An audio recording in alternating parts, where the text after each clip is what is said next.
this session of the Complaints and Conduct Committee. So just before we start, should I drop off the call, I think Colette will let all the attendees know, and the meeting will be paused until we get me back on the call, until I'm able to rejoin. Also, before we start, I would really like to welcome Stuart Houston to the committee as well. Stuart, congratulations on your appointment, and obviously this is your first committee in your new role, so we're very, very pleased to have you with us this morning. Okay, right, so running through the agenda in terms of apologies. I believe we have got the SPA board member Fiona McQueen, who can't be with us today. I have not been notified of any other apologies. That's correct. Which I think is correct, which is good. So before we continue, could I please ask any member or participant to declare any conflicts of interest or any connections in the business which we will be discussing today? And I can see none. In terms of any other business, I've been notified of no other business. So, and our next decision then is around taking the business in private, and that's for the items 8 to 11 on the agenda, in accordance with section 20 of our standing orders. So are members content to take these items in private? I take that as consent. Very good. Right. So into minutes and actions for previous meeting then. So 2.1 meetings of the Complaints Conduct Committee from the 1st of June. May I please invite members to approve the draft minutes of the Complaints and Conduct Committee as an accurate record? I think everybody is content, which is good. And then similarly for 2.2, the public minute from the private meeting of the committee held on the 1st of June. And again, are members content to approve it as an accurate record? Yeah, fantastic. Thank you. So, which leads us on to 2.3, the actions log and matters arising. Now, there is a number of actions there. 4 actions are proposed for closure and 8 actions are proposed ongoing. So, I suggest that we step through them to make sure everybody is content with the recommendations. And we can see if we've got any overarching comments on the actions log as well. So in terms of running through as they're presented in the papers, from the last committee, action 001. So that's the Police Scotland Performance Report, give consideration to how Police Scotland can present data around regularity in procedure and quality of service complaints on a more regular basis. Now, this one, there is some narrative which has been provided, but it is proposed ongoing, and it seems like this action actually links to the action below. Grant, please. Thanks, Chair. This is possibly as much of an overarching comment as anything else. There are several dates, so there are several actions proposed ongoing, but we don't have any clear idea of a tentative date for these. And I think it would be helpful for us to be able to monitor progress or otherwise if there was a date given against each of them when it's continuing. Excellent point, Grant. I think absolutely valid and very, very consistent with my observations as well. Where we have an expected date of completion and the actions proposed ongoing, we do not have any indication as to what the revised timescales are. And I think it would be incredibly helpful for the committee to have a revised date going forward, recorded for that. So thank you, Grant. I think so this action is proposed ongoing, and absolutely agree that it needs to remain obviously ongoing. It is interestingly linked, I think, to the action below as well, which again refers to PSD engaging with SPA complaints team to confirm a date prior to November meeting and agree format information required at the session. Again, I think, Grant, that really illustrates your point that we have something happening before the November meeting, but we're not, are we going to get an update in November? Is it going to be afterwards? So yeah, so I think I see Kat nodding there, so thank you. I think, yeah, I think the point has been made. Um, so moving on to action 003, which is around the national governance structures, and how they relate to an impact assessment against the Angiolini recommendations, effectively. Darren, you have provided an update on this.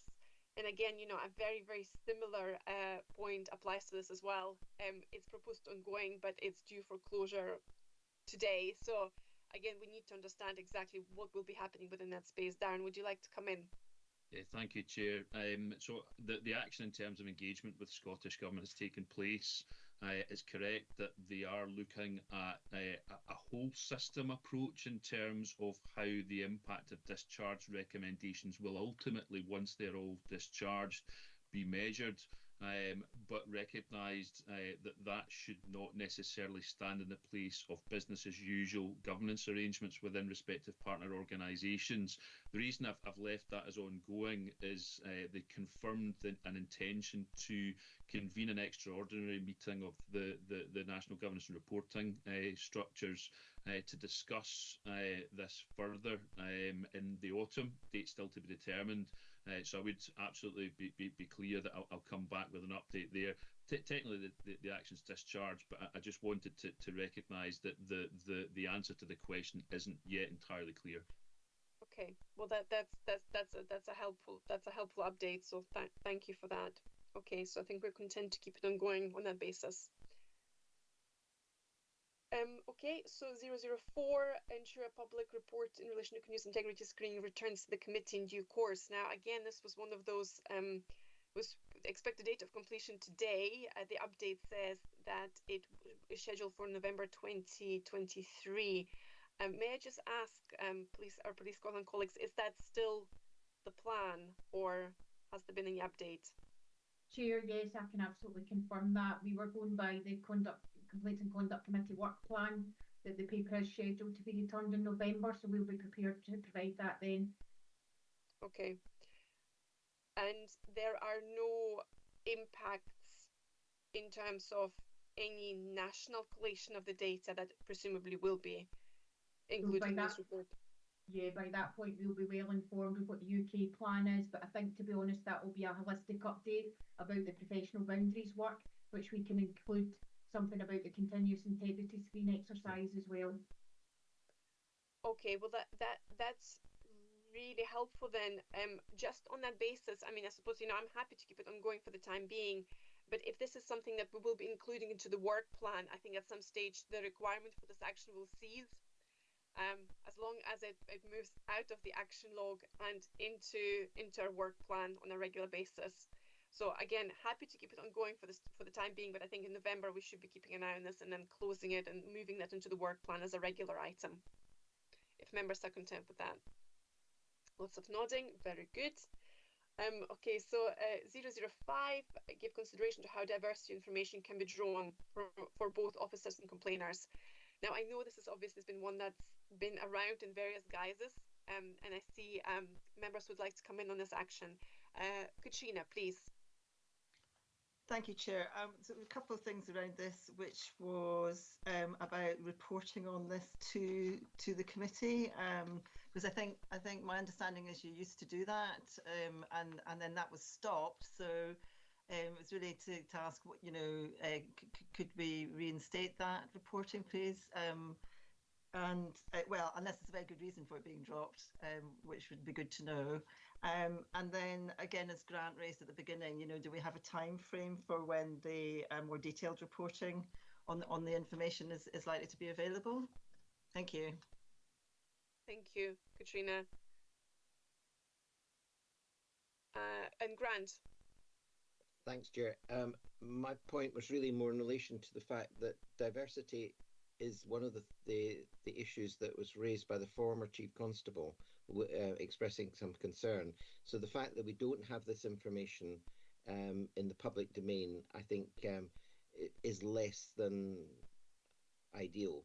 So I'd be very keen that one way or another we are able to provide some information, even if it's not perfect, to have this available in the public domain to perhaps help the board members, but also help other interested parties. Yeah. No, thank you very much, Katrina and Grant, for your points. Katrina, would you like to come in again? You've got your hand still up. Legacy hand. Fabulous. So absolutely. As I say, I think this action has been around in kind of various guises for a while now, and I know that obviously. So we've been waiting for upgrades. So technology is obviously an enabler, but at the same time, I think what the points that members are making is that we need to understand, even if technology goes live by October, there will be a lead-in time to some degree before maybe some of the data can be captured in the required format before things can be extracted. So I based on this, I would be expecting something to be available in November. Now, I don't know if that's realistic. So I think the points that have just been made by members are twofold. One is this: whatever we had previously, and I appreciate it wasn't perfect, but is it possible to reinstate some of the diversity data into our reporting again based on whatever mechanisms we had previously? That's the first one. And the second one, just as far as possible, a really clear commitment to, once technology goes live, and that's expected then, what are the timeframes for actually some of that data being visible? So again, so we've got a bit of a line in the sand, and we've got something to work towards, that we can understand, if we are making progress or not. Because again, so this isn't a bashing session, but drift and delay is a concern with these things. So we're just really quite keen to kind of say, right, this is when we can expect this. So I hope that makes sense. Okay. Police Scotland performance report. So engage with SPA colleagues, and this one is proposed for closure. So I don't think there's any concerns to close that one, which is good. So Police Scotland, so 007 Police Scotland performance report, and that's about reviewing how the recommendations noted have been reversed as a result of new data being presented by Police Scotland. So and I can see that it's proposed ongoing work is happening in the space. Now, I know we will be talking about the Police Scotland performance report as a substantive item, so we can probably cover, I think, maybe some of the observations people might have to this specifically as part of that more substantive item. I think this specifically relates to the fact that Police Scotland have been changing the format of the report at the request of the committee, and which was gratefully received, and we think it's definitely moving in our direction. But as part of that, obviously some data hasn't quite made it through in the new format. So I think this is what it relates to, and I really do think that it's appropriate to keep it ongoing and have a more fulsome discussion as part of the report, if members are content with that. Yeah, fantastic. Thank you. So ensure 008, ensure the number of officers for each command area is highlighted when referring to complaints received within each command area. So this one is discussions, it proposed ongoing discussions and planning is ongoing with an analysis performance unit. I again, I have full sympathy for legacy systems and issues with data and the like. I do wonder again if we are trying to get sort of, if perfection is the enemy of good in this case, because effectively, I think if I remember correctly from last time, we were basically saying we need to have some reference points for each of the regions at the very least, because without that, it's difficult to understand if, for example, a number of complaints is proportionate per head of number of officers. So something to give us a bit of a proportionality to the number of complaints, I think would be really useful. So again, I suppose the steer from the committee is, don't let perfect be the enemy of good, and something to give us a ballpark reference point is much more useful than trying to be perfect and it taking a longer period of time. So I hope that members are content with that steer. Okay. So PC vetting overview, bring forward a number of people with protected characteristics have failed vetting. So this one is proposed to close. Katrina, would you like to come in on this, please? Sorry, yes, my cursor was doing something very strange there. I wasn't really meaning to kind of keep flashing my hand up. Yeah, I have some concerns about this. I'm just wondering why it's being closed when the ask has not actually been completed. I understand. So the vetting unit currently does not hold data. I mean, I think it's a whole area. The vetting is a whole area that obviously is really really crucial, and it does come into as Grant referenced the retired Chief Constable's statement about discrimination. So I think in terms of public assurance, this is the kind of information that would be really helpful going forward. So I would actually suggest that this is not closed unless there is some other route to that information, that data being collected within another, like I say, unless there's another route to that and the reporting back. So so it's really an ask for a bit of clarity around that, please. Thank you, Katrina. Kat, you'd like to come in? Oh, and you're on mute. Thank you. Just for clarity regarding Action 8, absolutely confirm that we'll be able to provide some more detail around about officers' headcount in each command area. I think, to be honest, we have overcomplicated that, so we'll be able to provide that for the next committee meeting. In terms of the diversity data, so it is collected by recruitment at the moment. It's not shared over routinely with venting.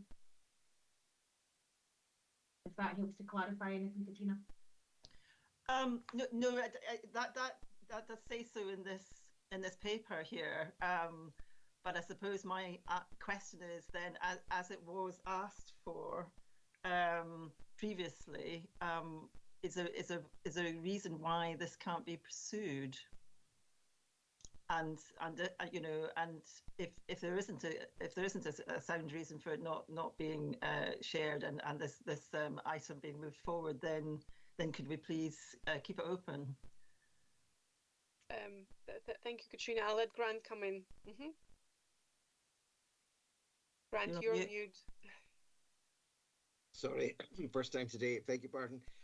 Chair, thank you. I would also support that. The fact that the information is not currently shared doesn't mean, to me, a good enough reason for not actually bringing this forward in some shape or form. Given, again, retired Chief Constable's particular comments on this, there's a lot of interest in this sort of area. And I think to say that it's available in vetting but not shared, I don't think is an acceptable answer. Thank you, Grant. I think it's the other way around. It's available in recruitment, but not vetting. I think that's what Kat said. Yeah, but it's a very no, not at all. But I think the sentiment which is being expressed here, the position of the committee is that the reason I think we asked for this, the ask is to see if there is any diversity information that flows through the recruitment process and the vetting process, which might help identify a bias of some sort. So it's really understanding whether or not our processes. Katrina, you would like to come in? Sorry, Chair, but just to add, or if there is no bias, just to evidence that there is no bias is, to look at it in a positive way. But it's certainly, it is an area of great interest at the moment, and that public assurance would be really, really helpful, I think. No, I think it's a very good point. It's whichever way it is. We're trying to interrogate. We're trying to assess if there are any biases. It's a very valid point, Katrina. We're trying to assess if there are any biases in our processes. I find it interesting that we don't overlay the vetting with the recruitment data, because then that to me means, how can we be certain that there are no biases in our vetting process?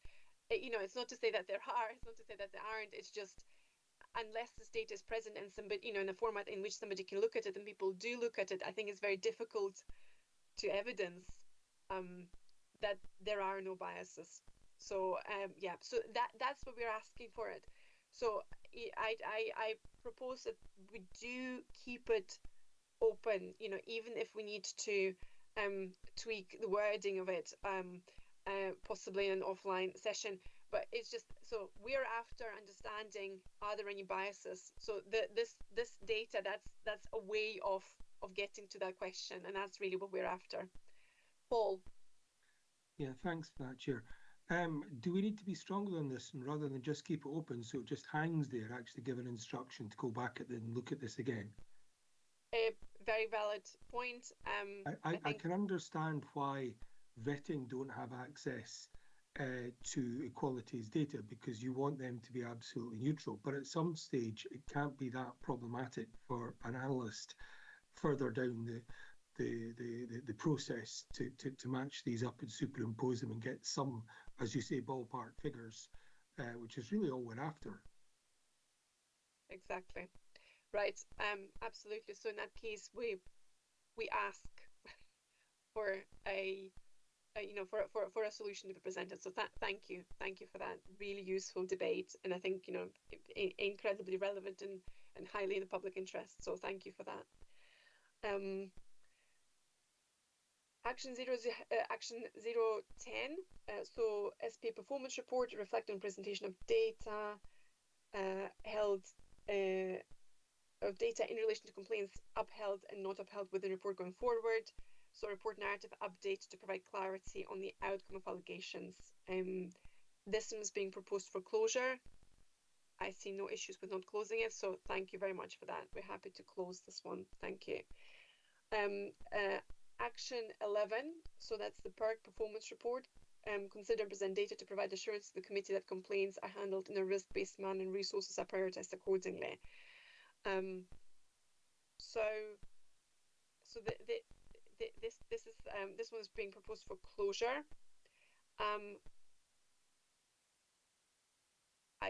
What's the perception from the committee on this? Do people feel that what's being proposed, that we're satisfied? I mean, there is an explanation here, which is good, because I think it is but it is more of a qualitative in nature. I do wonder to what degree this is information that is operationalized, because so with the daily triage is really good to understand. I do wonder, as I say, because at the moment this closes off the action, but I do wonder if there is any way of presenting this information to the committee for scrutiny on a more regular basis. Grant, please. Thanks, Chair. The PERC performance report is actually later on the agenda, and there are one or two comments I've got on that specifically at that stage. So perhaps we could consider, after we consider the PERC report this time, whether we are happy to close this item or ask for further clarification in certain areas. It's a very, very good suggestion, Grant. So thank you very much for that. Yeah, I do feel like it warrants some further discussion, and I agree that it's best to do it when we cover the PERC report. So thank you very much for that. Okay, so we're suspending decision as to whether or not we're content to close it until we cover the more substantive item. Okay, which leads us to Action 12, which is police content organisation and learning. So consider and discuss with colleagues around how to best inform members around the output of this work from an assurance perspective. This one is proposed ongoing. Again, I can see from the update that work has happened within the space. But I think, and at the very least, the expected completion is November for this one. So we shall be waiting with bated breath until the November committee to see what to have a more fulsome update within the space. So yeah. So thank you very much for that. I think Gosh this covers this agenda item. So that's very good. Now this enables us to move on to the next one. Decision since last meeting. I don't think there have been any decisions made, certainly that I would like to notify the committee of. So nothing to report from that perspective, which means that we can move on to agenda item 3, and that is the Police Scotland Professional Standards Quarterly Performance Report. So that's over to our Police Scotland colleagues. Kat, is that you who will be covering this? Thank you, Chair. Good morning, everybody. This is the second contribution in the new template in terms of our performance report. So we continue to seek and welcome feedback around about the content, and we're more than willing to tweak and adapt it to meet the needs of the committee. The performance report reflects the reporting period of the 1st of April to the 30th of June this year, so Q1. During that time, you've got the full detailed template. 1,640 complaints have been received. That's representative of a 4.1% decrease in the previous year to date and a 1.4% decrease against the 5-year average. You'll note that the number of allegations are down by 20%, which seems to be quite significant. However, we would point out that there has been an administrative backlog with some of the recording, which is reflective in that statistic, and we're optimistic that that will even out through the next quarter and beyond.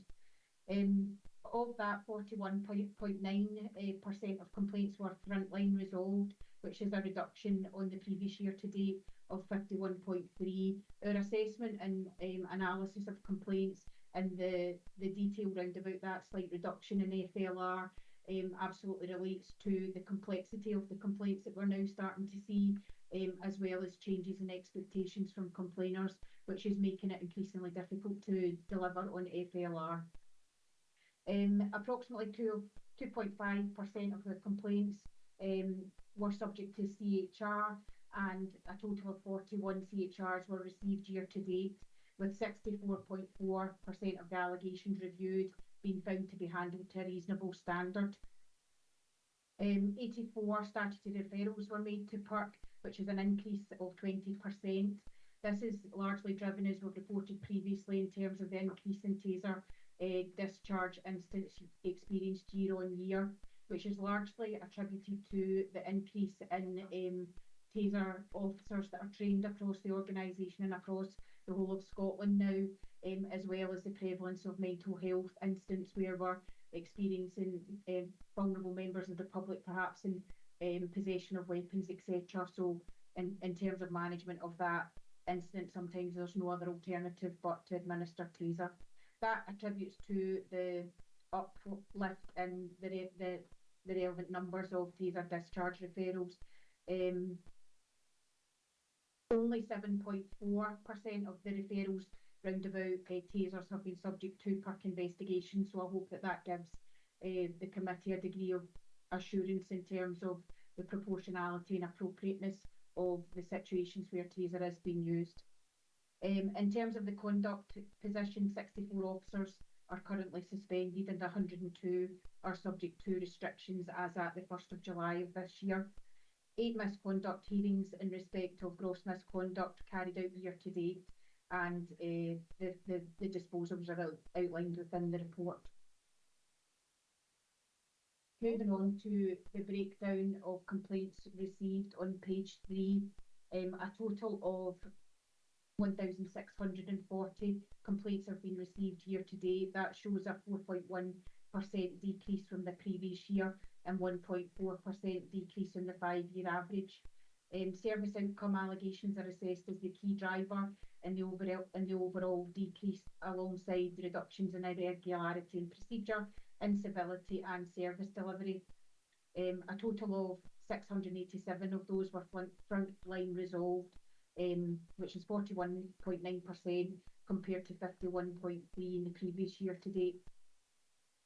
In terms of the breakdown of key themes round about that, in North East Division we noticed there was a 27.1% decrease in the previous year to date, which drives the overall decrease in the North Command. It should be noted, however, that complaints in North East Division were at an all-time high in 2022-2023 against the other 4 years. So it looks as if this figure is actually starting to be representative of the norm.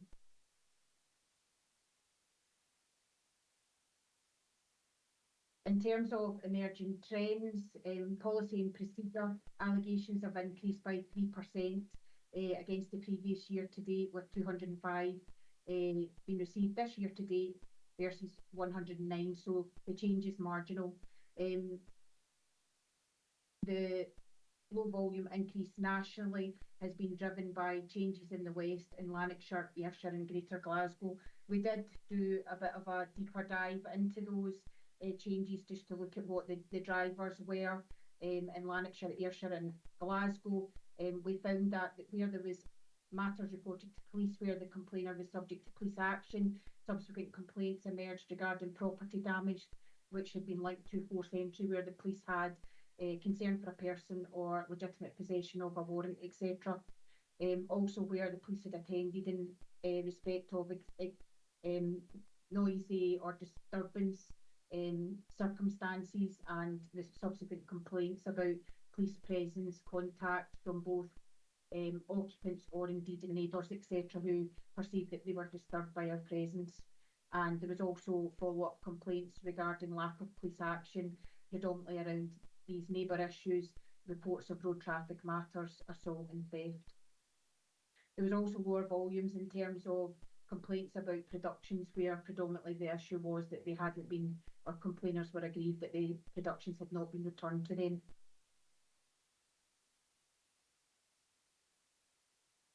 In terms of service delivery,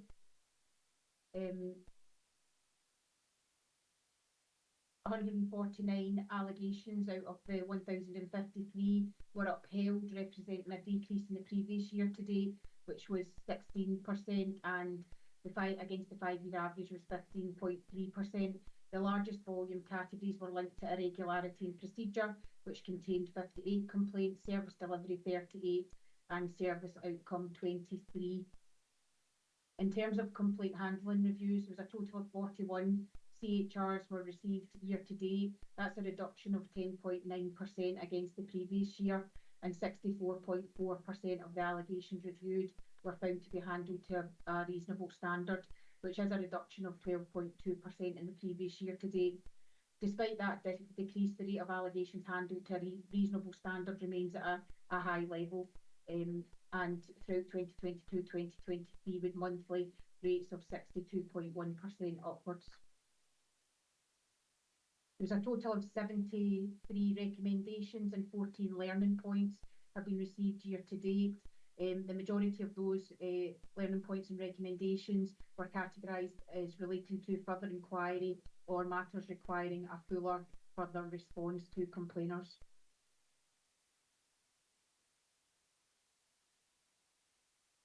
In terms of the detail round about PERC referrals, a total of 84 statutory referrals were made to PERC during the year to date. It's a 20% increase in the previous year, and again that increase is articulated as increase in taser discharges. There has been no specific geographical trend identified as a result of this increase. In terms of the conduct matters, we'll obviously cover that in more detail later on in the meeting, but 64 officers suspended, 102 officers restricted, and we'll cover that in more detail further on. Organisational learning, you'll see on page 9, we have circulated and disseminated 5 pieces of organisational learning across the organisation, and we'll summarise that for members on page 9. If there's any questions, happy to take that, or if anybody needs any further detail. In terms of continuous improvement, we continue to work our way through the PSD Preventions and Professionalism campaign. We are currently addressing the professional standard of behaviour, honesty and integrity, which is standard number 9. In a couple of weeks' time, we intend to move on and address the staff code of conduct in terms of raising awareness, similar to what we've done with the other 9 standards of professional behaviour. And thereafter, we'll move on to the 10th standard of professional behaviour to round matters up, which relates to challenging and reporting improper conduct. We have published the 2nd edition of the conduct outcomes as well, and also published the 2nd edition of the PSD standard newsletter, which is another medium where we can convey some prevention messaging across the organisation to help prevent and intervene and just prevent matters occurring. We are formulating a framework in terms of measurement of success or outcome of the campaign. So far, the click-through rates have been examined. We are quite pleased with the level of interest in all the matters and all the products across the campaign. The click-through rates are really favourable and really competitive against any other campaign in the organisation, which is really positive, and we'll be able to provide members with a more succinct insight into the nature of that in November when we update you on the professional boundaries work. We have also delivered some additional bespoke complaint handling training to our officers in Incaru, which has been subject of really positive feedback and really welcomed by the team as well. And it's now confirmed that we will include that as part of the new style PSD induction programme, which we're going to be rolling out in November of this year. Members, that is a high-level summary of the content. More than happy to take any questions.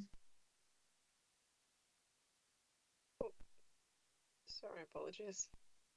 Thank you very much, Kat, for the report and for the narrative as well. I see a number of members would like to come in with questions. Katrina, please. Yes, thank you. Chief Superintendent, thank you very much for the report. I thought it was, I think it's really good. I think it's really clear and systematic, and I really enjoyed, reading it and listening to your report this morning.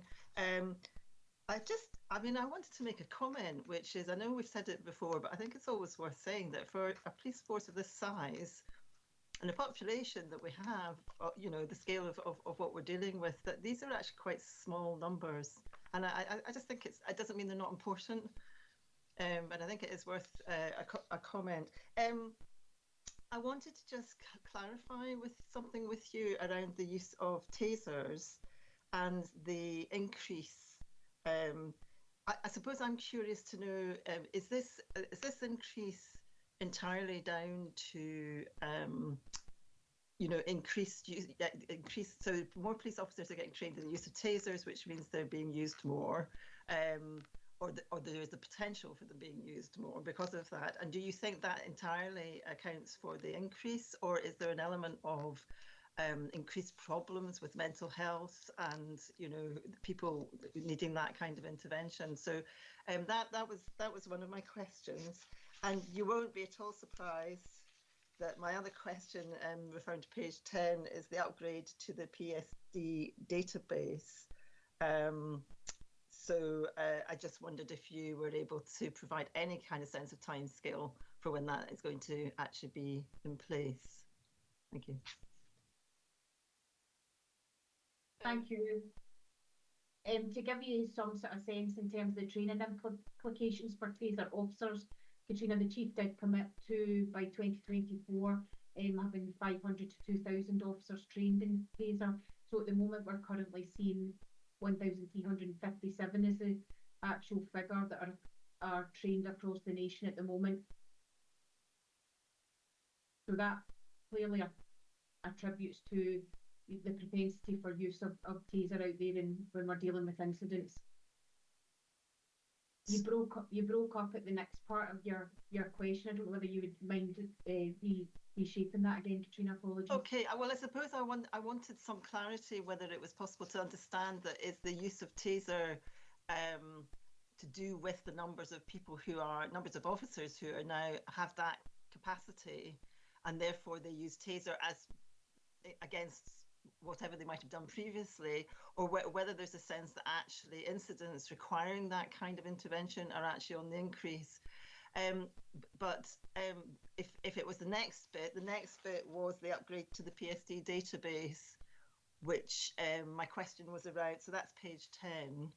To upgrade the bespoke database used to record and track complaints and conduct, so including the ability to enhance recording and analysis of diversity data, ensuring the organisation has an enhanced understanding of any emerging trends. And as I said, you'll not be surprised that I'm asking that question, but it would be good to know if there's any kind of time frame for that.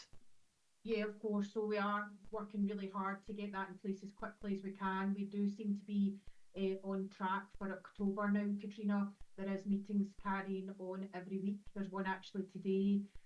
We are having some testing issues, but we're trying to work through those as a collective and with the service provider. So I would say with a degree of confidence that October seems realistic. Lovely, thank you. Okay. Thank you very much, Katrina and Kat, for that. Grant, please. Thanks, Chair. Kat, could I also say how easy the report is to read? I like the use of graphics, and it's very logically set out, so that's extremely helpful. The area I just wanted to explore a little bit more is actually links to one of your closing remarks about additional training and complaint handling, because I noticed that on slide 3, the third bullet suggests a decline in frontline resolution. And I wondered if the additional training is as a result of this, or is there anything you could add as to, have you got a target for a higher percentage resolved by frontline resolution so that we can get a better feel for that? We welcome an increased level of frontline resolution. I think we all know research tells us, Grant, that the earlier we can get in and resolve matters, the more satisfied a member of public would like to be. So it's definitely our preferred mode where it's a proportionate and realistic outcome. Then I think it suits everybody's agendas. The member of the public is satisfied because they're getting a quick and early resolution from us, and it saves everybody embarking in what can become a long and more drawn out process, which is perhaps not as efficient as FLR would be. So our aspirations would be to secure as much as we can resolution via FLR. Thank you. Could I just follow that up by it's dropped from 51% to 41%, but that's only in one period. So I'm not trying to read too much into that, but it would be helpful to understand whether, with all the training that's going into this and the focus on it, whether there's a target of, and I'm making this number up, so that please don't think it's anything specific, is it to get it up to more like 60% of situations resolved that way? Because I think that would give us a better feel for how the focus of efforts going in, and some way of measuring the effectiveness of the additional training. I would really like to say 60%, but we've always sat round about the 40%, Grant, as far as I'm aware. There's no doubt we're seeing a change in the nature and the complexities of some of the complaints now as well, which is going to make it even more challenging. Our aspirations, every case is different, and we need to treat everyone on its own individual circumstances. I think it would be impossible for me to set a target at the moment, but what I would definitely say is that we endeavour to work really hard to FLR as many as we can, as early as we can. And in terms of the training that's been carried out, then yes, we hope that once we embed that more thoroughly, that will help additional skill sets across the workforce and perhaps impact positively on FLR success. Right, okay, thank you. Thank you, Grant, and thank you, Kat. Are there any further questions from members at this stage? Okay, so I mean, I've got just a few observations from me as well.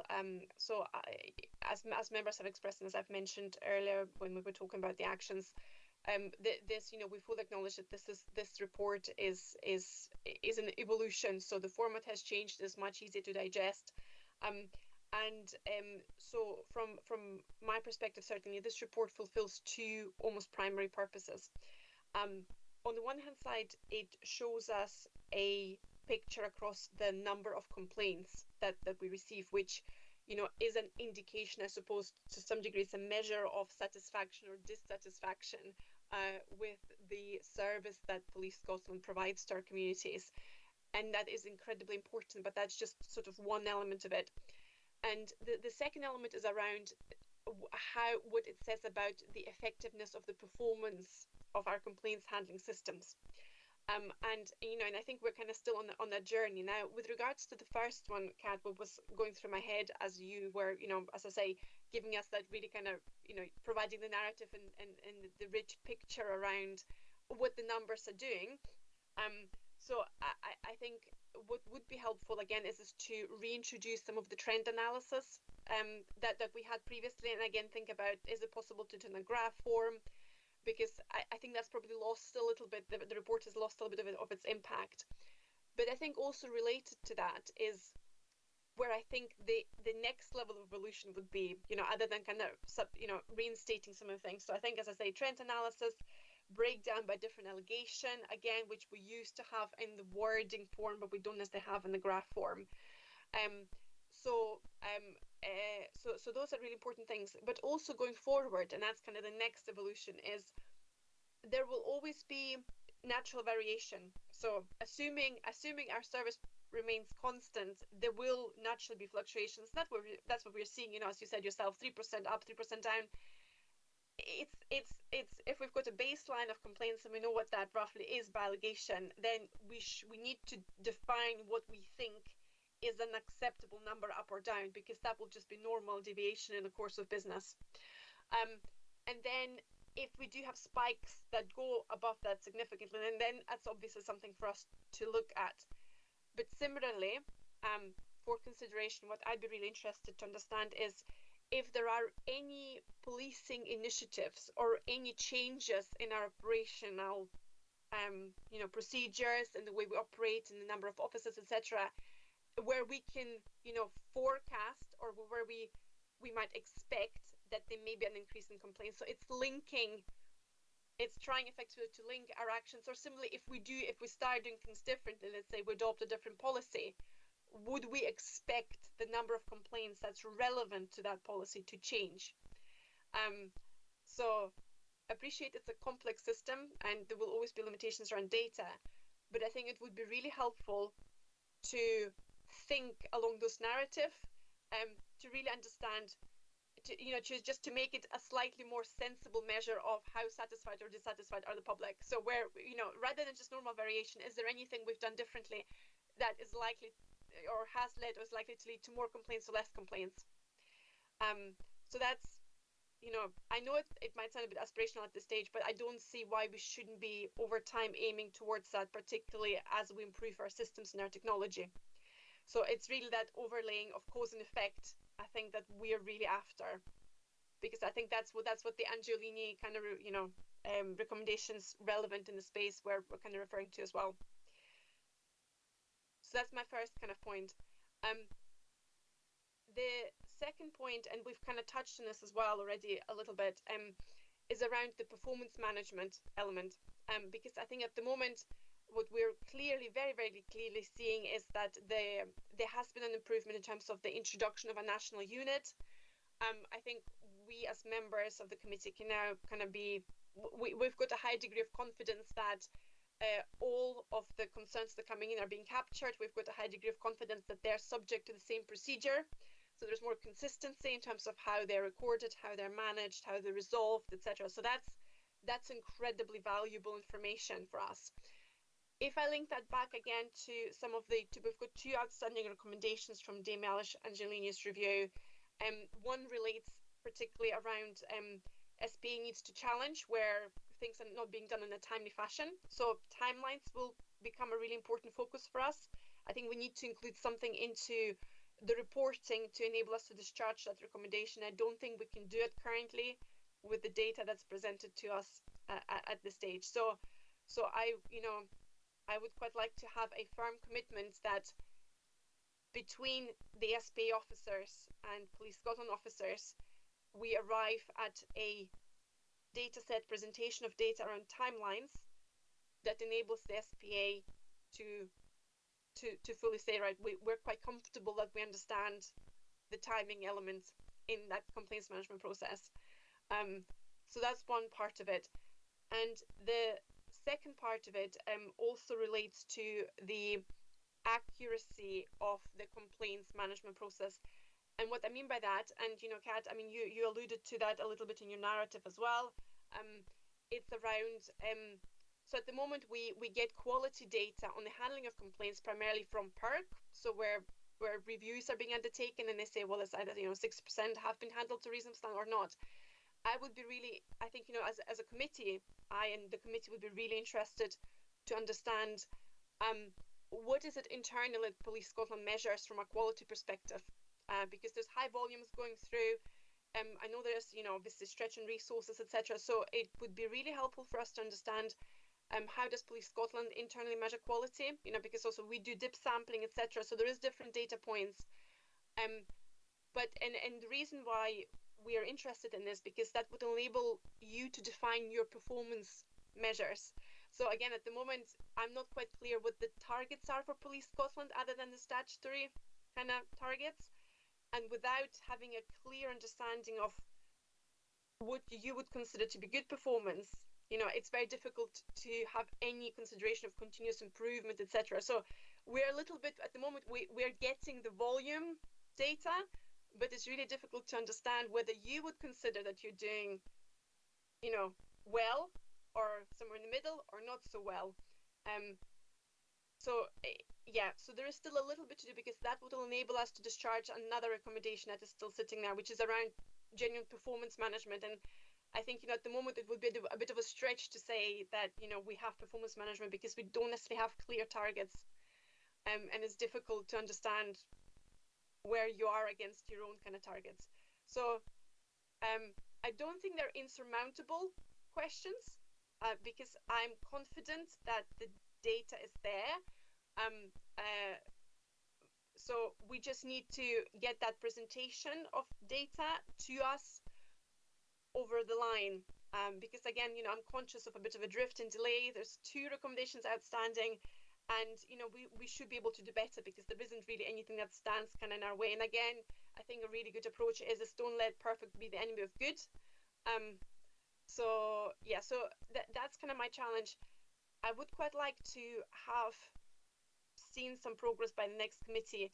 At the very least, if we don't have everything, if we don't have everything in place, at the very least, a firm commitment as to when we're likely to have some of that in place, because again, as we're seeing, it will help us with our conversation and iteration, etc. So apologies for the monologue, but I just think it's such an important report, and we've seen so much good work go into this, real improvements, but we do need to do that extra bit to really enable us to discharge our recommendations. So I hope that that's not unreasonable. Thank you. Any further comments or observations on this?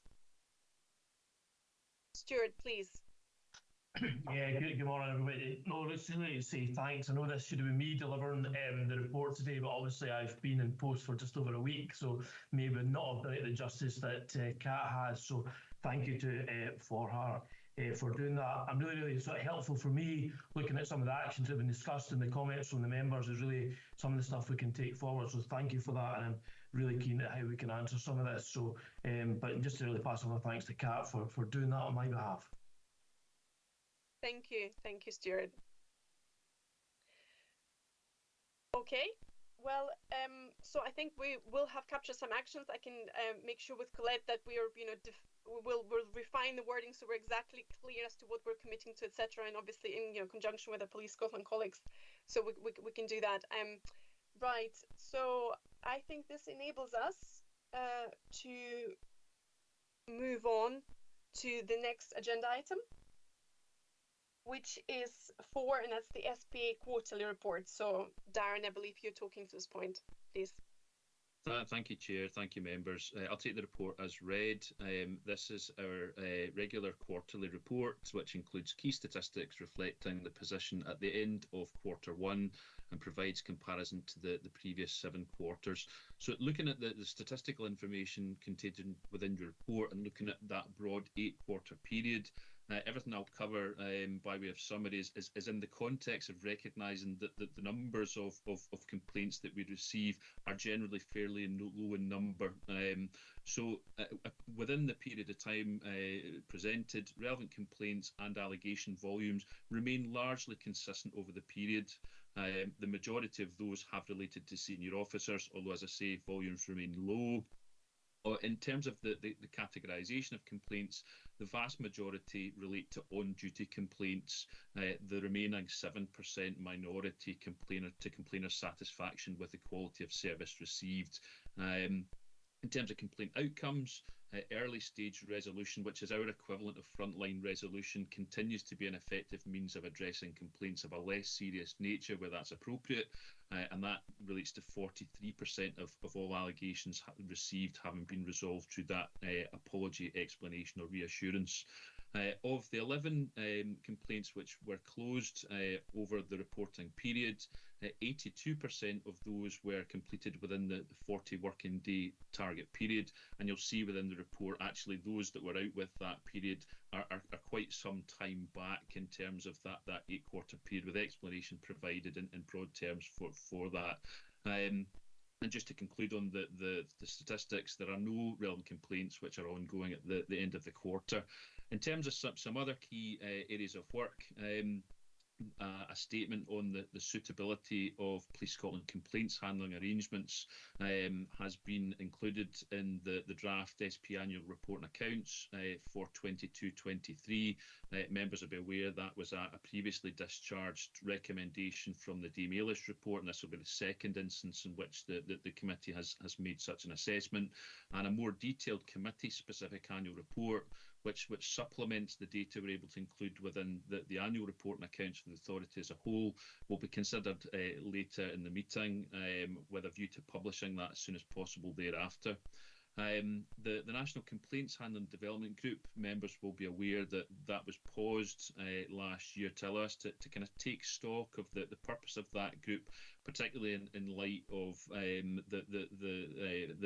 new arrangements that were put in place in terms of national governance and reporting arrangements with the Angelini report, and recognising significant progress that had been made in the complaint space since the group was originally set up. So we met in early June, have agreed a refreshed terms of reference, and a further meeting will hopefully be taking place very soon, and this is referenced also within the PERCS report to the meeting. Finally, the report refers to some key benchmarking work that the team are continuing to progress and that we'll report back to members in due course. I'll pause there then and take any questions you might have. Thank you. Thank you very much, Darren. Are there any questions from the committee members? Thank you, Darren. I think it's a very clear report, and again, the commentary you've just provided there just demonstrates how collectively across the whole system between Police Scotland, SP, PERC, etc., there definitely has been that movement in. There's been an improvement in how complaints have been handled. So we're not at the end of the road yet, but I think it is important to acknowledge, a bit like Katrina said earlier as well, around there are some pockets. I mean, it's in the grand scheme of things, overall number of complaints, etc., is and there is some really kind of positive developments that have been happening, and I think that is really important to acknowledge as well. Grant, please. And you're on mute, Grant. Apologies, twice today. I'm getting myself into a mess with that. Sorry about that. Darren, thank you for your report. In the actual cover paper, you talk about benchmarking, and you touched on that in your presentation just now. I wonder if you could give us some sort of clue as to at what stage you expect us to be able to understand what is being resulting from that exercise. Chair, is it okay to come back in? Yes, please. Yeah, of course. Thank you, Catherine, and thank you, Grant. I suppose these are twofold. That there's some significant piece of work that we've been undertaking, which are not necessarily limited in the complaints and conduct space, but where complaints and conduct is a key focus, namely CASE, HMI, CFRS, where we're looking to understand the nature of the findings of those reviews, and how the position as covered in there compares to the position in Scotland. And my hope is that that work will be concluded well in advance of our next committee. Similarly, in terms of the work that we've been doing, looking at the situation in Northern Ireland and in England and Wales in relation to performance reporting, We would have been in a position probably to have brought something sooner, but for the fact that there has been more recent reports available. So we decided to pause to allow us to include the most recent information available from the PONI in Northern Ireland and the IOPC in England and Wales. And I suppose the point there is twofold. One, the point we discussed earlier on around about report development. What is the nature of complaints and conduct reporting that's available in the public space elsewhere within the UK? But equally, with a view potentially and recognising very different contexts that are in place across in terms of the respective legislation and arrangements that are in place across the rest of the UK, but the ability, hopefully at some point, to see actually how do we compare in terms of the number and the nature of complaints and how those are handled compared to other jurisdictions. So that's the intention. My hope is that I'll be able to provide something to you in advance of the next committee meeting. Thanks, Darren. That's very helpful. Very helpful. Thank you. Thank you, Grant. Thank you, Darren. Okay. If there are no other questions or observations on this agenda item, I think we are quite ready to move on to agenda item 5.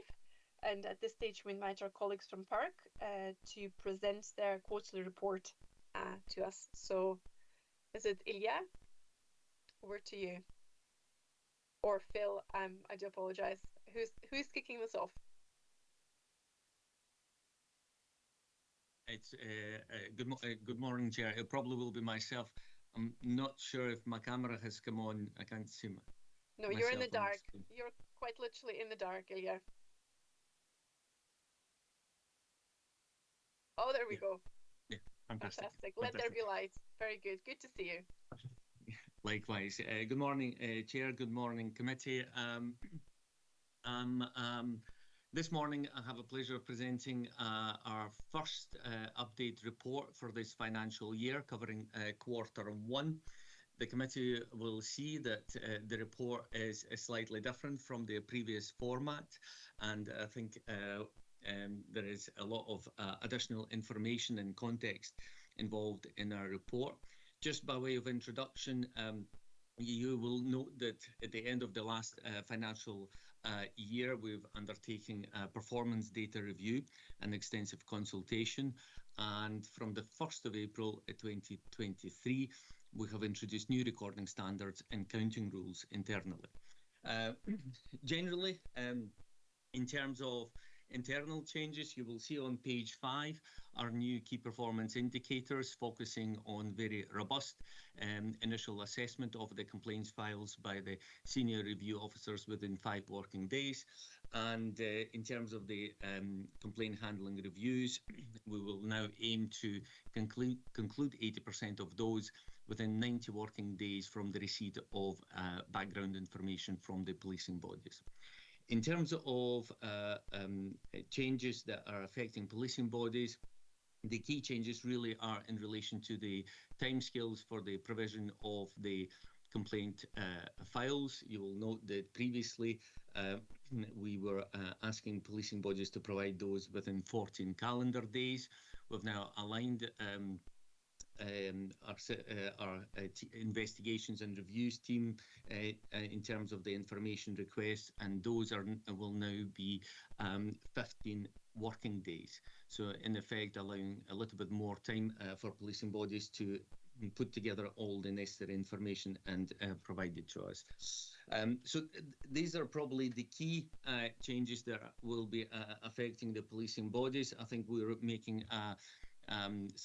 putting significant focus on getting the information, all the essential information at the start of the complaint handling review process, to make sure that we do not need to pause the reviews once it commences. So significant focus on very effective, very robust assessment of the police complaint files, and making sure that any missing information is identified at the start of the process, and ensuring that the complaint handling review process thereafter is unaffected as much as possible.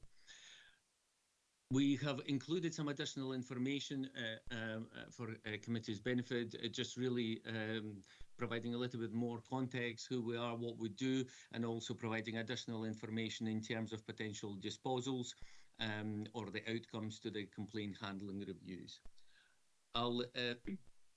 In terms of the data presented in the report, you will see that in Q1, we've received 68 applications for complaint handling reviews, which is a 23% decrease from Q4.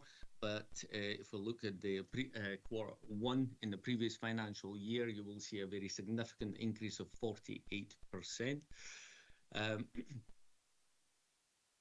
In terms of assessments carried out by our review team, all the new applications received by our team, as you can see, have been assessed within the 5 working days, which is our new target. From the previous counting rules, we've carried forward 30 complaint handling reviews, which were already ongoing as of 1st of April. By the end of Q1, 7 of those cases remained outstanding, and we're hoping to conclude majority, if not all of them, by the end of Q2. The report provided overview of the timescales for the provision of the police papers. You will see that in 91% of all requests, we've received the paperwork within 15 working days. The average was 7.5 working days. In 9% of cases, the paperwork was delayed somewhat. But you will see similarly, once the paperwork has been received and subject to an assessment by a senior review officer, the case is thereafter allocated to a review officer for progression. A further assessment is made, a very detailed assessment is made at that stage to identify any further information that might be missing. And the final information request is made at that stage before the complaint handling review commences. Again, those timescales are 15 working days, and PERC made 65 requests to Police Scotland as part of an ongoing review. And you will see that on average, those requests were completed within 14 working days. We have provided a breakdown by Professional Standards Department regions in terms of the time it took to provide the paperwork. You will see that perhaps PSD North has had a higher demand in terms of the number of requests made, and that potential has increased the average timescale for that region. Overall, in terms of the time spent waiting to receive the police complaint files, was 21.5 working days, which is a slight reduction of 2.5 working days from Q4 in the last year. So a slight improvement in that regard. In terms of complaint handling reviews on page 7, we have completed 42 complaint handling reviews during Q1, with 216 heads of complaint being reviewed. You'll see that the average head of complaint per CHR report is now 5.1. So again, perhaps echoing slightly the comments from our colleagues from Police Scotland, the complexity of the matters brought to us is gradually increasing. On the page 8, we provided some narrative and context in relation to discretionary decisions that on occasion we utilise in dealing with certain CHR applications. As you can see, we've highlighted that those would only be appropriate for a very minor, non-serious complaints. And in terms of Q1, 32 discretionary decisions were made during that period. 62% of those were on the grounds of proportionality. In other words, in our view, the complaints were relatively minor, and on the face of it, police have already taken reasonable steps to deal with the complaint, which may, perhaps means that in those circumstances, it would not be necessarily proportionate to take the matter for a review. On page 8 of the report, you will see a detailed breakdown of reasonably handled complaints nationally. Our figures is in the region of 62%. We've provided a regional breakdown just to provide the committee with a little bit more information in that regard. You will see PSD East and West are reasonably similar in terms of the performance, with PSD North just slightly behind those figures. The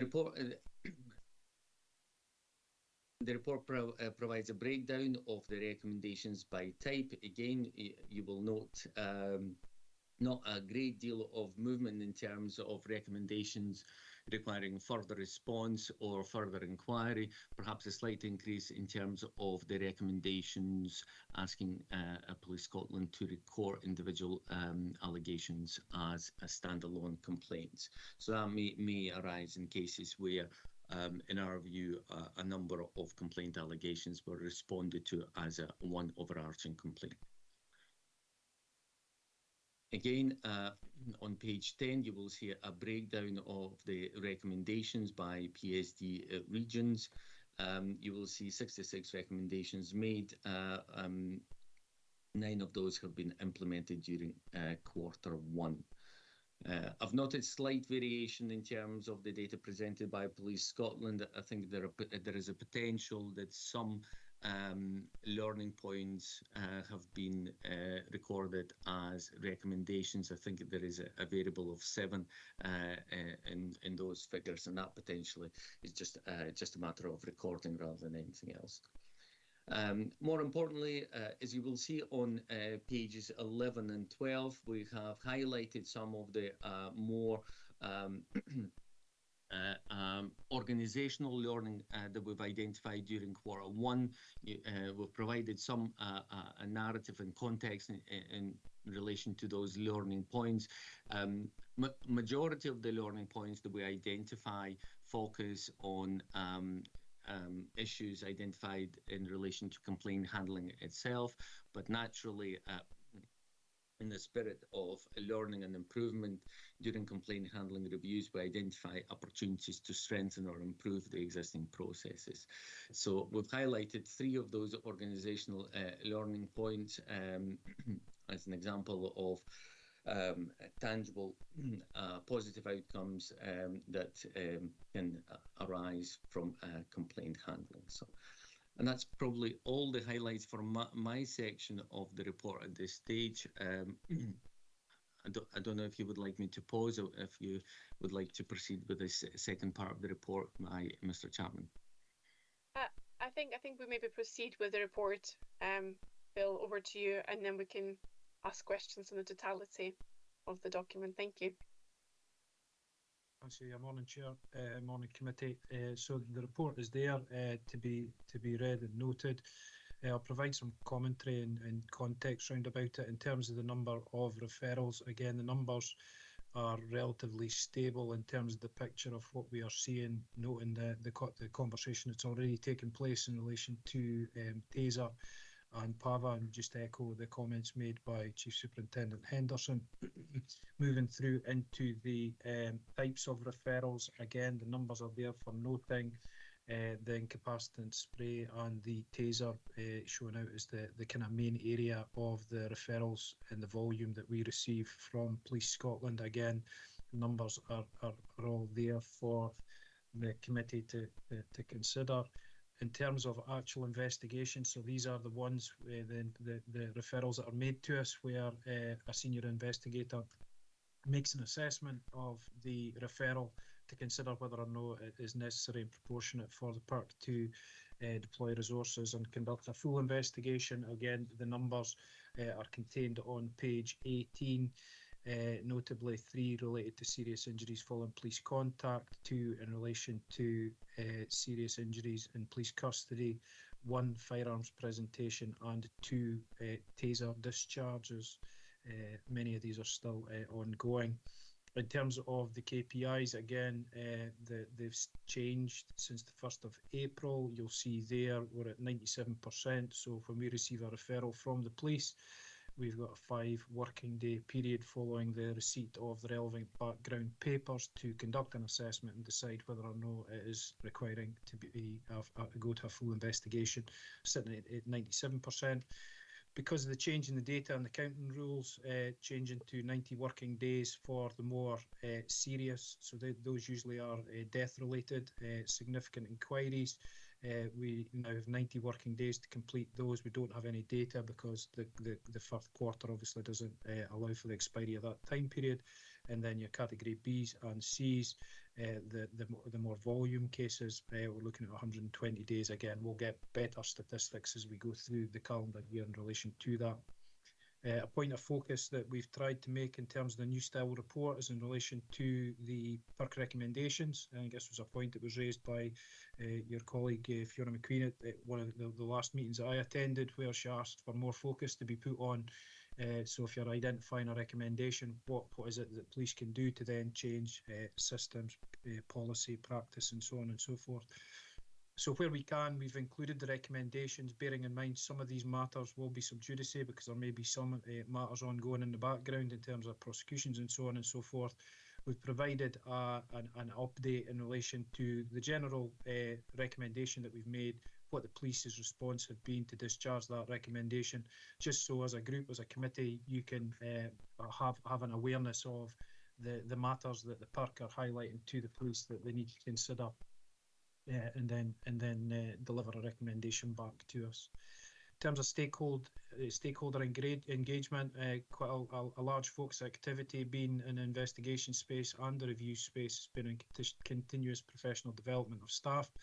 As we emerge out of COVID, very little training internally and with liaison with the police. So we've continued in the theme that we will start to deliver continuous CPD events annually to our staff internally, but also and importantly continue the theme of the PSD PERC liaison event that we started last year. I think both organisations got a lot from it. There was a lot of candid discussions in both reviews and investigations, led to some short life working groups developing some trends and themes that then allowed for some changes in working practices and so on and so forth. So we're at the early stages of arranged in the next one, which will be October, November time this year. So hopefully once we have that, we can feed back any points that come out of note for the committee, and happy to take any questions, Chair. Great. Thank you very much, Ilya and Phil, for the report and the comprehensive narrative accompanying the report as well. Really helpful. I would like to invite members, and I see Paul would like to come in. Paul, please. Yeah, I'm looking at on page 10, it says 66 recommendations made in Q1. 9 have been implemented, and the explanatory note underneath said Police Scotland have 2 months from issue to implement recommendations. Can I ask what percentage of the previous quarter have been implemented, and would it not be helpful to have the previous quarter stat in there if it takes 2 months, or if they have 2 months to work on that?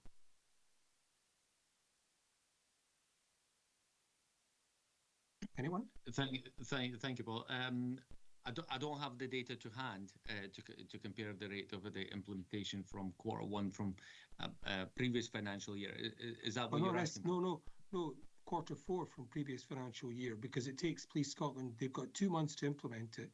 We've got a quarter is 3 months, so I'm not surprised it's only 14%. What is a more testing stat or more real stat for us would be that Q4 stat. That's kind of where I'm coming from. Do you see my logic? Absolutely, yeah. I think we could potentially include that data. I think you're looking for the implementation rate. So yeah, it's something that we can look into. Yeah. Thank you. Thank you, Paul and Ilya. That certainly would increase the visibility of. It would present a more complete picture, I suppose, of how quickly and effectively are recommendations implemented. So really helpful. Brand, please. Thanks, Chair. And Ilya and Phil, thank you again for your very clear report. I'm particularly was very pleased to read about the learning points identified on pages 11 and 12. And one of the things that struck me was particularly in number 12, it seemed to be that it seems to take quite a wee while to sort of reach agreement as to what's acceptable and what's unacceptable. And I wonder, are these two examples unusual, or are these indicative of what you would normally expect?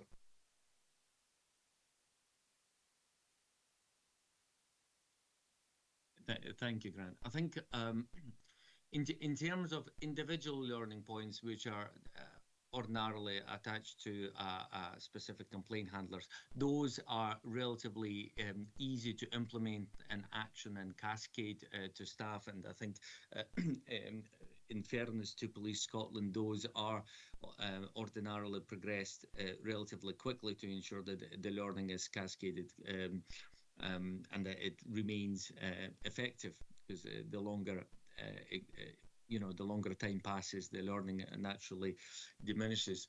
But in terms of the organizational learning, naturally, Professional Standards Department will look into how best to implement our learning points, but we understand that sometimes where those learning points, organizational learning points, are looking to change policies and procedures, we understand that there is a lot of, let's say, internal communication with different departments that requires to take place before things can be fully implemented. So in that regard, we continue to liaise with Professional Standards Department until all of those learning points have been implemented.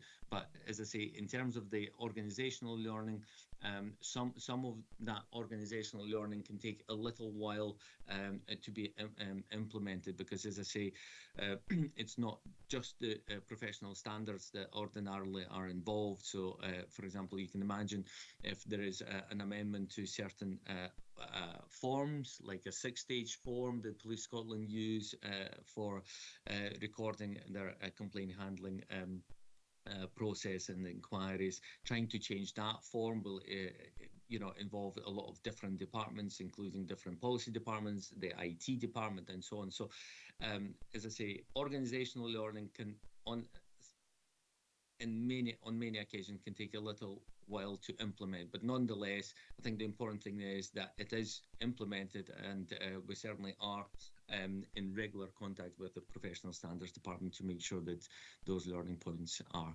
implemented. Thanks, Ilya. I suppose to some extent I was on page 12, the one where the Police Scotland's initial attempt to implement was formally rejected by PERC, suggests that actually there's a bit of dialogue needing to take place to sort of achieve a sort of meeting of minds in this. So over time, I think we'll learn quite a lot about how easy or otherwise it is for these to be an acceptable solution to be arrived at. But I would stress that I have found reading the report and the information in there, and including this sort of narrative, extremely helpful in understanding what's happening. Thank you. Thank you. Thank you, Grant. Thank you, Grant. And yeah, and certainly on this point, just around learning points, I mean, I had some of my observations were around that as well. I think these ones are really, really good examples of where a complaint or a series of complaints, whereas indeed a theme, can really indicate a need to improve a process or the procedure. So really, really helpful. And I suppose there is a part of me, and this is not trying to be unfair, because it's always kind of easier when you're coming in and reviewing something at slightly more of a distance. But these are the types of things that I'm sure Police Scotland are picking up, or should be picking up, as part of the complaints handling process. So it would be really good, I suppose, to draw out exactly these types of operational kind of improvements, because I think, as I say, it's probably easier to spot these things if you're seeing a trend at an arm's length. But I think, from a Police Scotland perspective, like these the learning point that Grant has zoned in on, which is, what is it? It's in relation to whether or not there's been interactions with people in police stations. And I'm thinking, well, why do we have? This is just an offside. So, but indulge me. I'm thinking, why in this day and age do we need to rely on recollection of officers? I mean, surely we have CCTV or some other kind of, things to really establish if it is indeed really relevant for the complaint, and the complaint, is, so there's a proportionality element of it. But some of these things, they yeah, we should, I think they're really, really good, because they're exactly those types of things that, I'm sure Police Scotland are drawing out as well, and it would be good to have more of that, I think, in this committee, as that really concrete evidence of learning from complaints. So no, really, really helpful section on the learning. Now, I don't see any other questions. I had a question, and particularly which is, I suppose, a relatively high level. So whenever it comes to changing of how we record data and count cases, there's always the question as to why. And I suppose I would quite like to have a little bit of public assurance that what are the reasons for your approach to changing the recording and the collection and presentation of data, and what is the positive impact on the robustness of your oversight over complaints handling that you're seeking to achieve by changing those recording and counting rules. I can take that one, Chair. So the rationale for doing this was purely an internal organisational issue, which is that the PIRC, as some of you will know, started its journey many years ago as looking at specifically complaints handling as opposed to investigations. And over the years, various pieces of legislation and society's changed. With the inception of Police Scotland, the PIRC was then born as it now is today. What you had was two parts of our business internally which were operating effectively in isolation of each other, looking at the same types of material but through a different lens, one from investigations, one from reviews. Our categorisation in terms of cases was completely different in terms of categories A's, category B, category 1, category 2, which, to be frank, was confusing for me internally within the organisation, as well as then how do we present this data to the public or to our partners in fora like this, so that we've got a consistent approach. How we go about counting and making requests of the police, obviously not just Police Scotland, but all of the agencies and bodies that we've got oversight of. We had on one side of the business a 14-day period to provide material and 7 days on the other side. So to be frank, it was very much about just making taking a consistent approach across all the domains within the PIRC, so that we are clear internally and externally what it is that we're doing. We haven't changed our approach in terms of most of the KPIs. Where we have changed is recognising the volume of work that the PIRC currently undertakes is significantly higher now than what it's been in the past.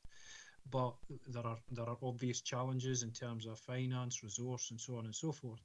Is that there was a recognition that the more serious cases, so your category A cases, where it involves potentially a death, where you've got families and bereaved families who obviously are anxious to get to an understanding of what's happened. We are having to basically try and do those types of cases in the same period of time as we're doing, say, another complaint or another police referral. And we needed to come up with a mechanism by which we could then triage and prioritise our casework, recognising that our landscape in terms of resources is not going to significantly increase, but we have to be able to prioritise those cases where we believe it's in the public interest that we pursue them with more haste and report back, whether it be to the Crown or be back to Police Scotland or the policing body in that period of time. So that's the rationale behind it. There's not any kind of great particular systemic issue for an organisation. It's trying to make sure that we're being more consistent in our approach right across the two domains, so that when we come to meetings like this, in previous years, Elia would have been speaking about a category 1, 2, or 3, and I would have been speaking about an A, B, and C, and then everybody would be confused. So it's trying to make kind of speak with us the same language, even within the same organisation. Yeah.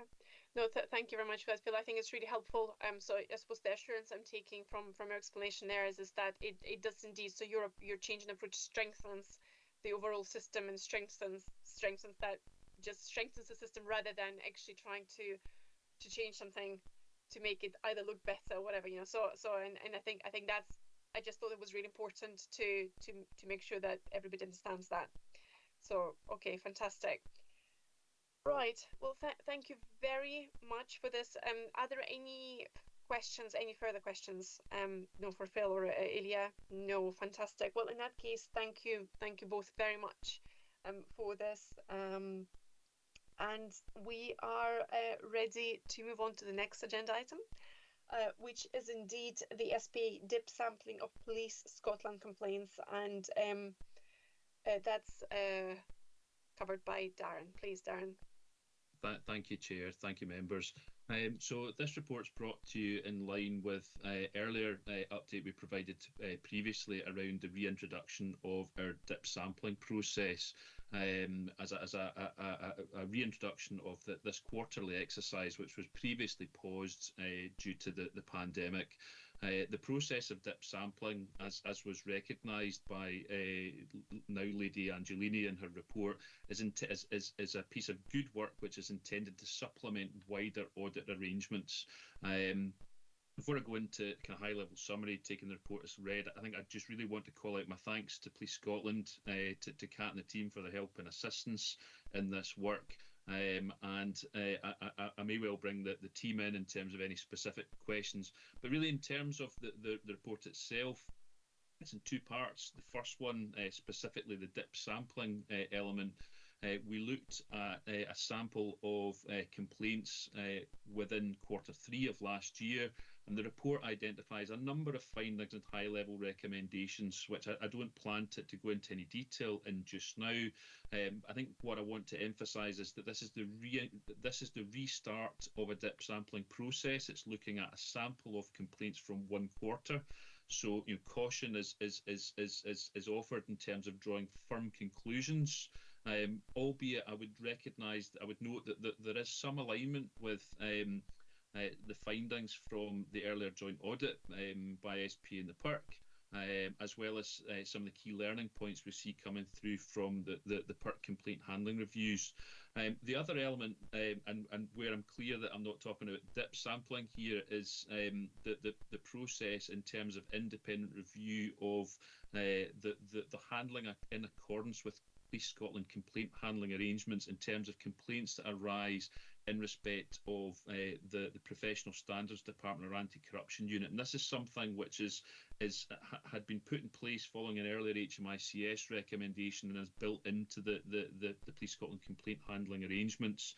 And it's simply to say that in these circumstances, we look at all of the cases rather than a sample. You'll recall from previously ACC Spears describing that these are typically low in volume. That the point here is around about independence of review.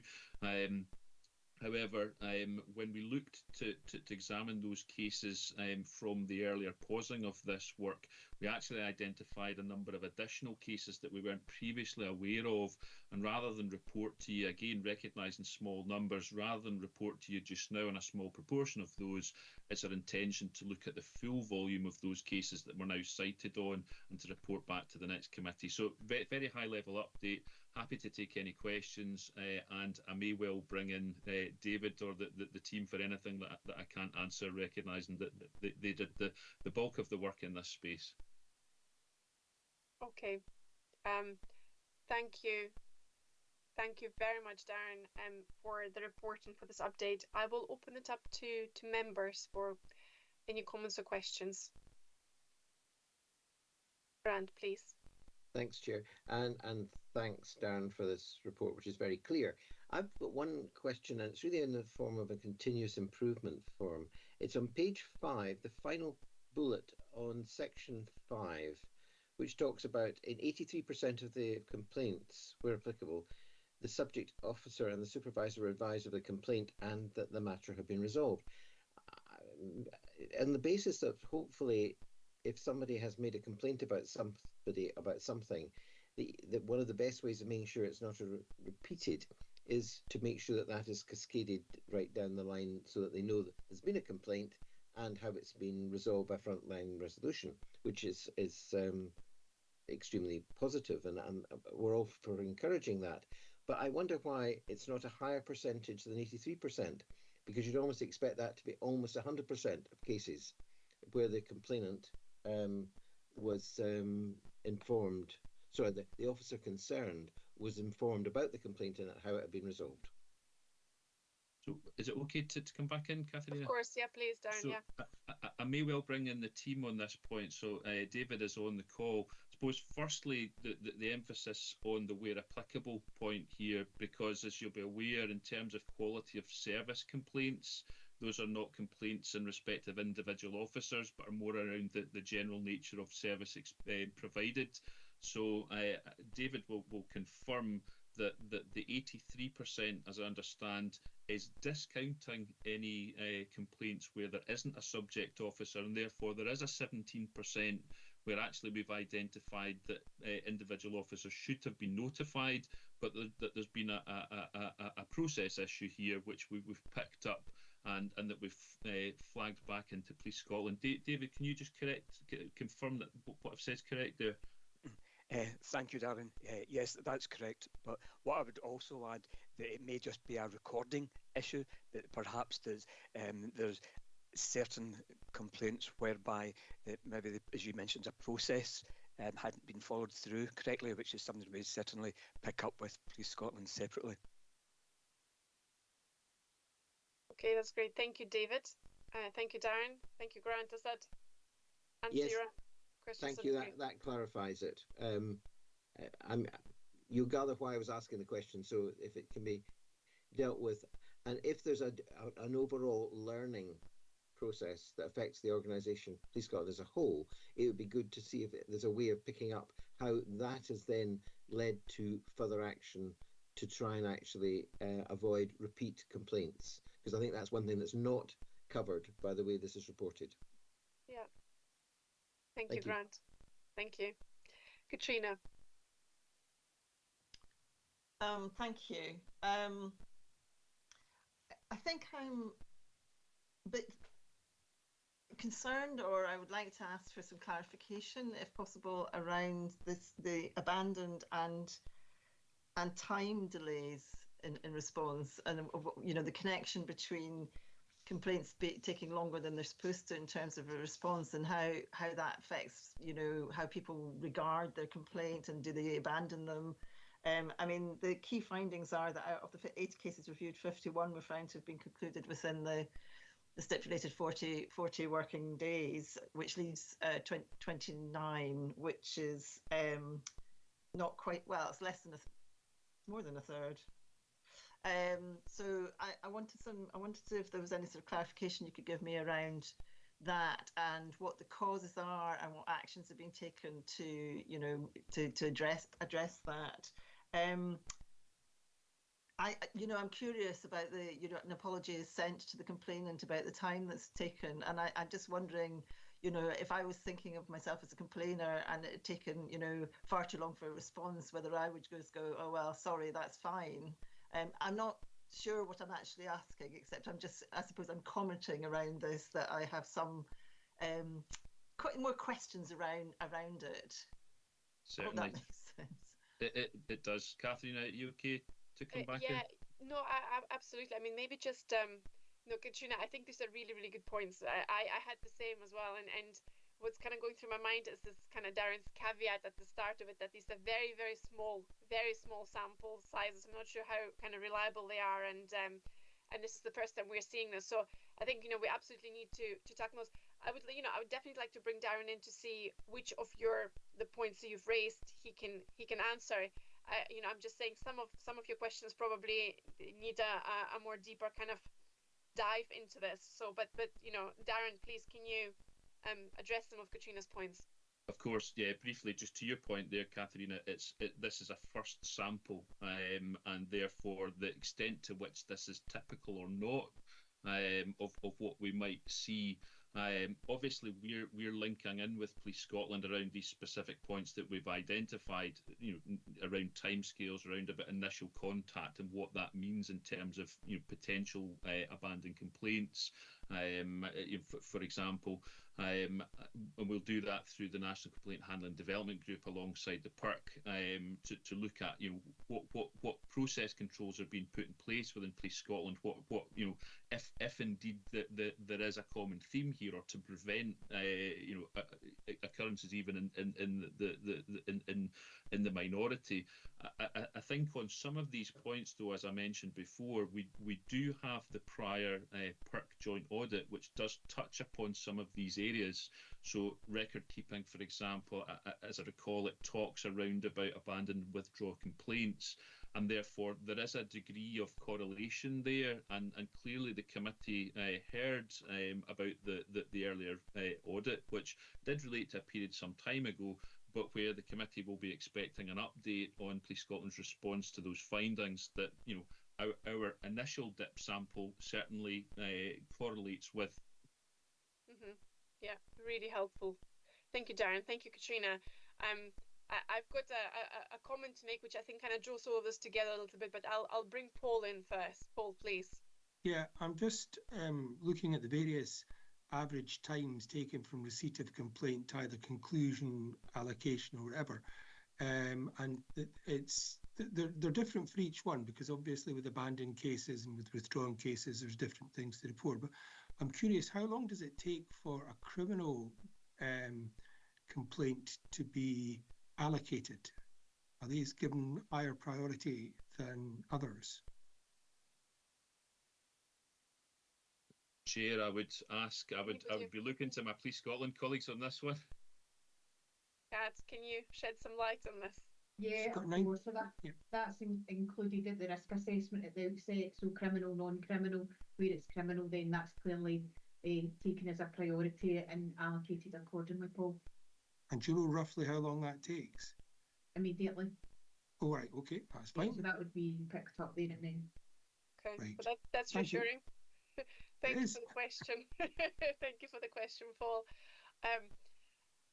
Right, so thank you very much for this report. Thank you for the discussion. I've also just realized in my notes, despite my best efforts, when we discussed the report around PERC, there was obviously a point that we made when we were looking at the open actions around the PERC performance report. But actually, once I've been because it didn't make sense to me, I have to admit, but I wasn't quick enough on my feet at the start of the committee. It takes a little while to get going. So I've consulted my notes, and actually this particular point did not relate to PERC. So I do, apologize for any confusion caused there. I think that action 011, so related actually to Police Scotland report. So where we were saying, consider and present data to provide assurance to the committee that complaints are handled in a risk-based manner, which is exactly what we've just been discussing. So if I basically look, so it wasn't actually related to PERC, it was more related to how do Police Scotland risk assess their complaints and how do they allocate them in terms of priority, etc.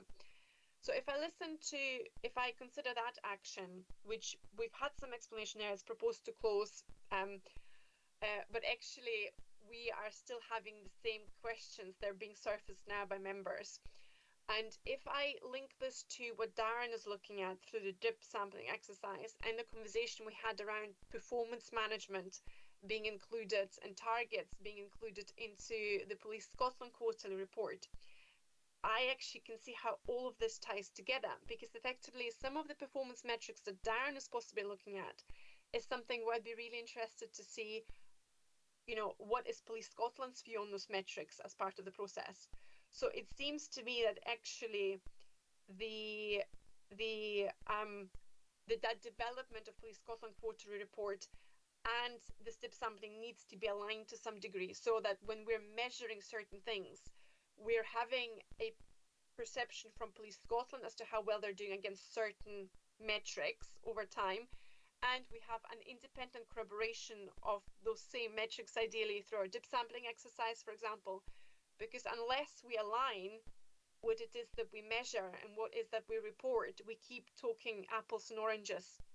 And it will forever be, I think, quite an unsatisfactory kind of conversation.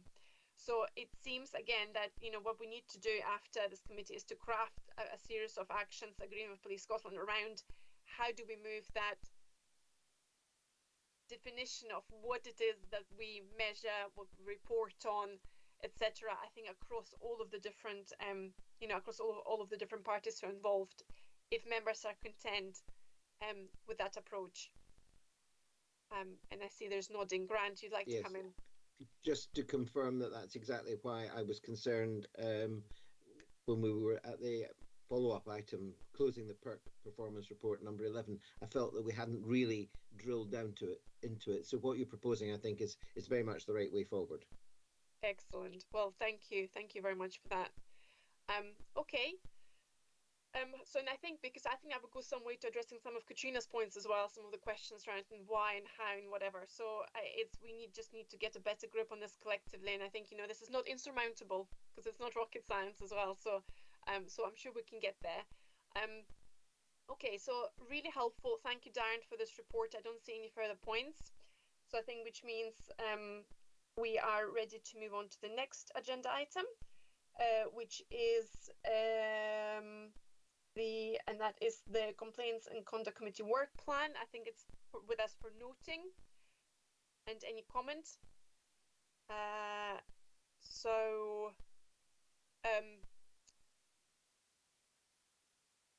Sorry, apologies. I'm just going through my notes here as well. So, oh yes, of course, just in relation to our, Grant, go ahead. Apologies, Chair. I appreciate that 27th February 2024 is a long way ahead, but as it's charted there, it seems to have relatively few items of business compared to 1st March 2023. So maybe it's something that just fills up over time, but it sort of looks a bit odd. No, it's a very fair challenge, and I think we can absolutely we can look at that again offline as part of our agenda planning and just general work plan planning. So it's a really good point to note, Grant.